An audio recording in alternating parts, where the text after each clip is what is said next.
स्वागत है मित्रों। तो चलो स्टार्ट करते हैं आज की स्टोरी, जहाँ मीन क्यू को मैसेज करके कह रहा था कि मैंने जो उस दिन किया था इसीलिए तुम मेरे से नाराज मत होना।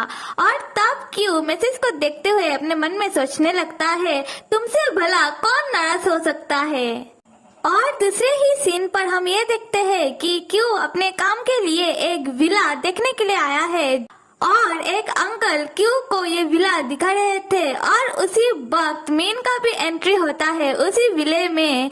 और तब क्यू का भी नजर पड़ता है मीन की तरफ और वो मन में सोचने लगता है कि ये इधर क्या कर रहा है।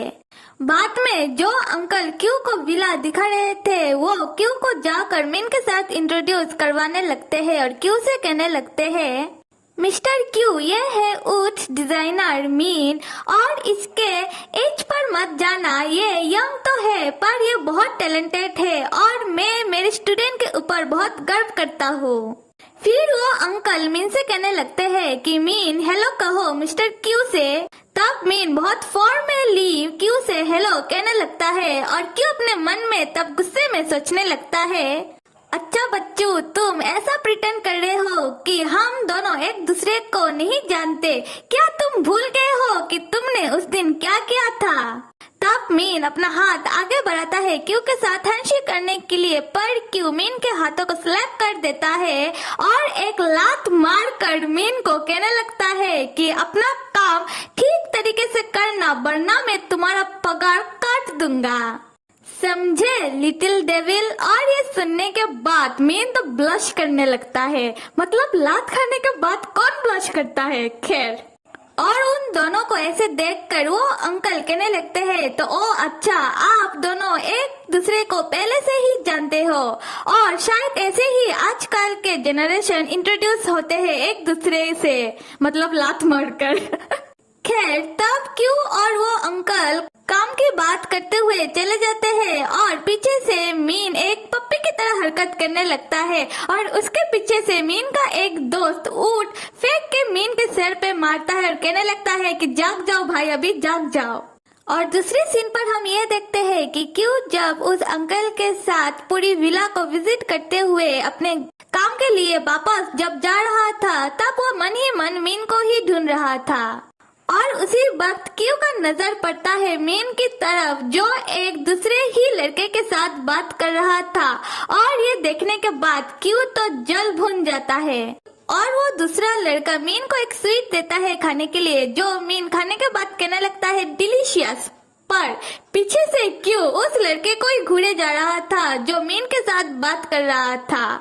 क्यू तब अपने मन में कहने लगता है कि नहीं मैं गुस्सा नहीं हूँ, मैं बिल्कुल भी गुस्सा नहीं हूँ, मुझे तो हंसते रहना चाहिए। पर वो हंस नहीं रहा था, वो उस लड़के को तो गुस्से में घूर रहा था और वो लड़का भी क्यू को तब नोटिस कर ही लेता है और बेचारा तो डर ही जाता है। खैर और दूसरी ही सीन पर हम ये देखते हैं कि क्यू अपनी खिड़कियों से बाहर आसमान की तरफ देखते हुए वो सिगरेट पी रहा था।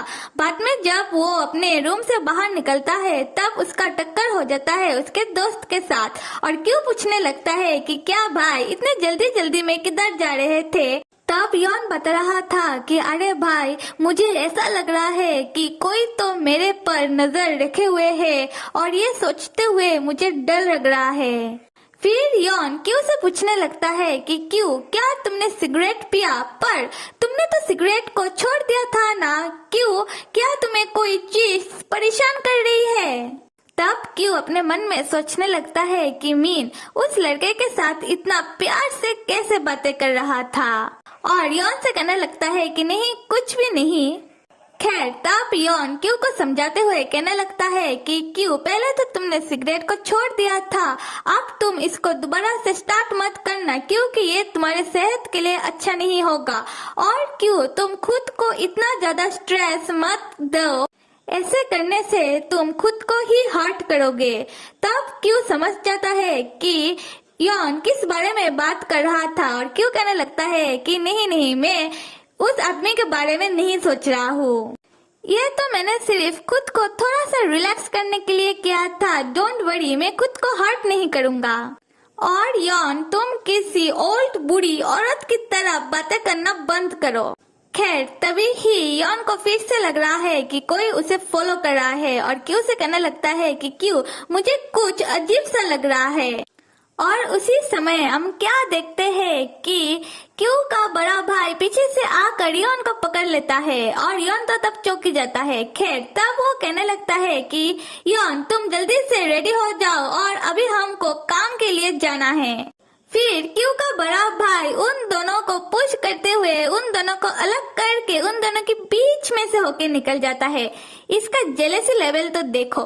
खैर और दूसरी सीन पर हम ये देखते हैं कि क्यू फिर से अपने काम के सिलसिले में उस विला में जाता है जहाँ वो अंकल क्यू को बता रहा था कि काम अभी ज्यादा बाकी नहीं है और मीन का तारीफ करते हुए कहने लगता है कि ये यंग लड़का बहुत ही अच्छे से और बहुत ही जल्दी जल्दी काम करता है। और तब क्यू का आंखें मीन को ही तलाशने लगता है। उसी वक्त मौसम भी खराब होने लगता है और वो अंकल क्यू को कहने लगता है कि मौसम खराब होने के कारण मैंने सबको ही कह दिया है वो सामान लेकर चले जाए।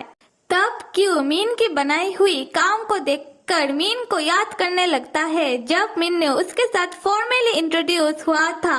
फिर वो याद करने लगता है मीन का उदास शक्ल और उस समय क्यू को इतना ज्यादा जोरदार याद आने लगता है मीन का कि वो बारिश में ही निकल जाता है टैक्सी लेकर और उसका वर्कर उसके पीछे पीछे कहने लगता है कि सर छतरी तो लेकर जाओ। और अगले ही पल हम ये पाते हैं कि क्यू मीन की वर्कशॉप के बाहर आ चुका है और अपने मन में सोचने लगता है कि मैं यहाँ क्यों आया हूँ और खुद ही आंसर देने लगता है कि मैं तो इधर से गुजर रहा था इसी कारण, तो मैं यहाँ आ ही चुका हूँ तो एक बार उसे देख ही लेता हूँ क्या वो अच्छे से वर्क कर रहा है।